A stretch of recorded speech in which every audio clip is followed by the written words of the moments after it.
सवाल, दुनिया का वो कौन सा बादशाह है जिसके पास कोई महल नहीं? अगर हिम्मत है तो जवाब दें।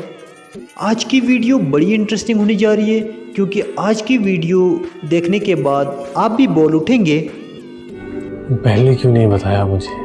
अब पता चलेगा ना कौन कितना ज़हीन है। आपके पास 10 सेकंड का टाइम है, आप 10 सेकंड के अंदर अंदर इस क्वेश्चन का आंसर दे सकते हैं।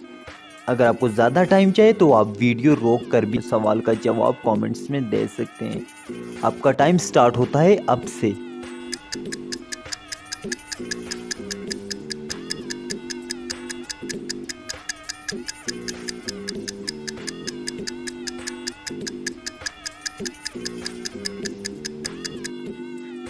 जवाब, जंगल का बादशाह।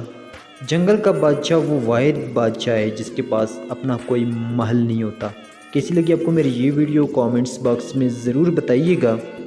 मिलते हैं एक नई वीडियो के साथ, तब तक दीजिए इजाज़त। अल्लाह ने निगहबान।